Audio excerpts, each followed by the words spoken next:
नमस्ते, यहाँलाई possible takes च्यानलमा स्वागत छ। यो भिडियो अन्तर्गत रहेर म तपाईहरुलाई विन्डोज 11 होममा चाहिँ हामीले हाइपर भी कसरी डाउनलोड गर्न सक्छौं, कसरी इन्स्टल गर्न सक्छौं भन्न तपाईहरुलाई देखाउन लागिरहेको छु। जस्तो कि तपाईको यदि अब विन्डोज 11 इन्टरप्राइजेस छ अथवा विन्डोज 11 चाहिँ प्रो छ भने चाहिँ तपाईको चाहिँ डाइरेक्टली तपाईले चाहिँ यो हाइपरभाइजर चाहिँ तपाईले भन्नु अथवा हाइपर भी चाहिँ तपाईले डाइरेक्टली तपाईले टिक लगाएर इन्स्टल गर्न सक्नुहुन्छ। तर जस्तो मैले सिस्टम इन्फर्मेसनमा मेरो हेर्न लागिरहेको छु, मेरो सिस्टम इन्फर्मेसनमा चाहिँ यहाँ के देखाइरहेको छ भने माइक्रोसफ्ट विन्डोज 11 होम भनेर देखाइरहेको छ र यसमा चाहिँ तपाईहरुको डिफल्ट जस्तो कि तपाईले मैले विन्डोज एस गरे र त्यसपछि यहाँनिर मैले turn on or off feature भन्ने जुन हुन्छ नि, यसमा तपाईले यहाँ क्लिक गरेर हेर्नु भयो भने यहाँनिर चाहिँ तपाईले हाइपर भी भन्ने अप्सन देख्न सक्नुहुन्न। यहाँनिर चाहिँ डिफल्ट तपाईले हाइपर भी भन्ने अप्सन देख्न सक्नुहुन्न।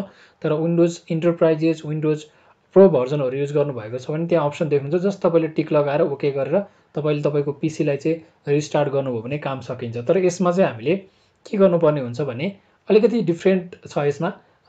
यसलाई यो प्रोसेस गर्नको लागि हामीले म्यानुअली हामीले इन्स्टल गर्नुपर्ने हुन्छ। त्यसको लागि सबैभन्दा पहिला तपाईहरुलाई मैले डिस्क्रिप्सनमा एउटा कोड लेखेको छु।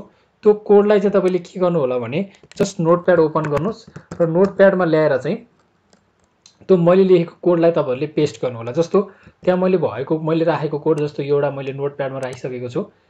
यसरी तपाईले नोटप्याडमा ल्याएर पेस्ट गर्नु होला र पेस्ट गरिसकेपछि यसलाई चाहिँ तपाईले फाइलमा जानुस्, त्यसपछि सेभ एज गर्नुस्, त्यसपछि डेस्कटपमा अथवा सी ड्राइभ भित्र पर्ने तरिकाले तपाईले डेस्कटपमै राख्नुभयो भने भइ नै हाल्यो हैन।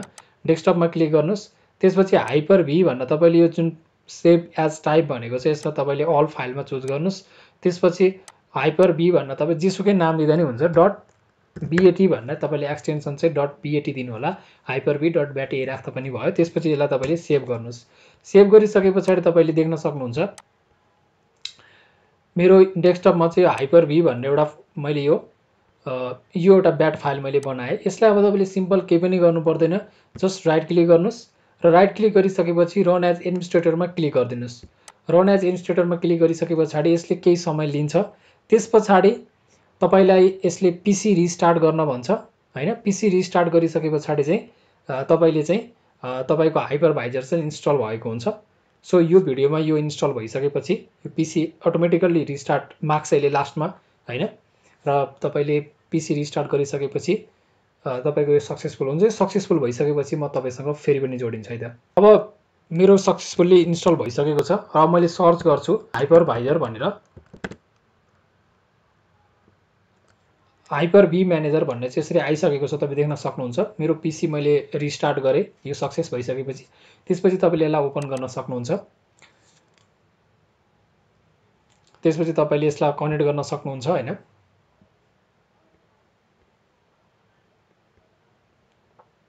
भर्चुअल मेसिन बनाउन सक्नुहुन्छ र यसरी तपाईले हाइपर भीलाई चाहिँ इनेबल गर्न सक्नुहुन्छ। एकदम सिम्पल स्टेप्सहरु थियो। केही कन्फ्युजन भयो भने चाहिँ तपाईले कमेन्ट सेक्सनमा कमेन्ट गर्नु होला, म त्यसको एन्सर दिनेछु। र यदि च्यानलमा नयाँ हुनुहुन्छ भने चाहिँ च्यानललाई सब्स्क्राइब पनि गर्नु होला। धन्यवाद।